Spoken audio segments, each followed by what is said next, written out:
Hi, it's Leon. You're looking at my remix of Joel Telling's Manta Ray Prusa-compatible face shield, which is a remix of 3D Workstand's part.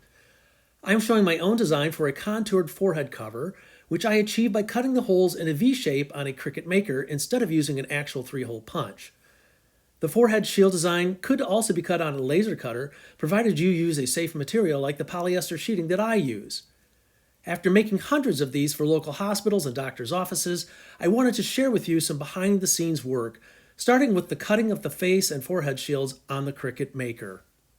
I'll be speeding up the next part by 2x, which also makes it sound higher than it actually does.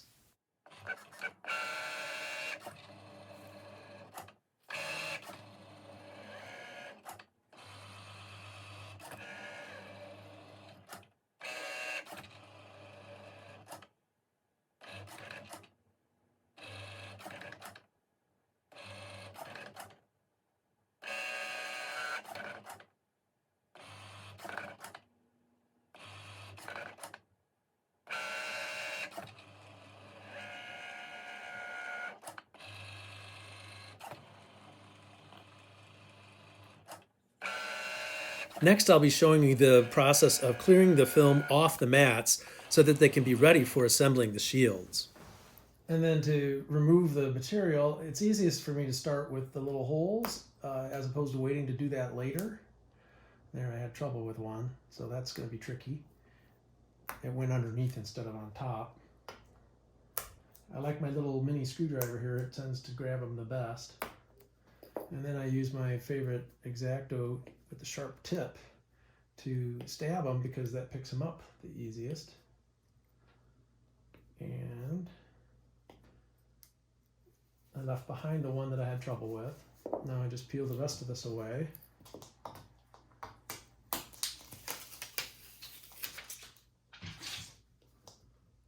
Notice I'm trying not to touch the usable part of the film any more than necessary.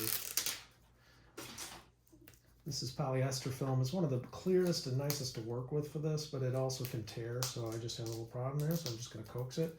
I've been using this same blade for a long time. It probably needs to be changed on the Cricut cutter. It's not that sharp. And then the one that I had trouble with, just push it off the sticky part of the pad, and then I can pick it up like I do the others. And finally, and I'm ready to place another piece.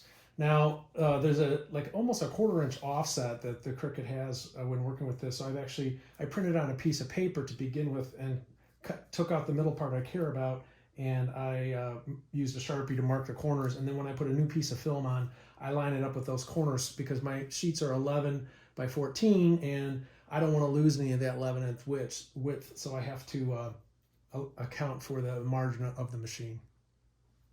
Next, I'll be showing you a high-speed time-lapse of me cutting 25 actual films. This is pretty tedious work.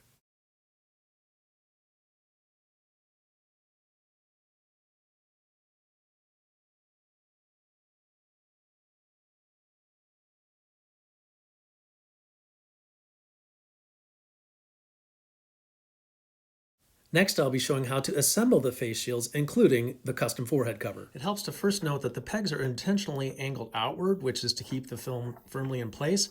But because of that, you have to start from one end.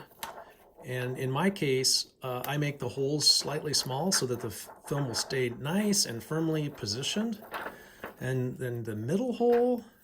And finally, for the last one, because it's tight on purpose, you kind of have to bend that out a little bit in order to get the last piece on. Now, as far as the shape, if you just push or pull at these 2 points until the edge is equidistant across the face, then the shield will have a nice shape. As far as the forehead piece, again, start from one end, place the hole, the first hole, but this time skip the middle hole, go to the far side, attach that hole, and then pull the middle hole down from above. And then to secure it, use some kind of like a Sharpie cap, And that hole is extra small on purpose so that this will stay in place. And just by going around like that, now it's actually very securely held in place. I hope you found this video helpful. Please check the description for links to the scalable vector sources for my custom forehead shield design and the corresponding Cricut Maker project. That's it for now.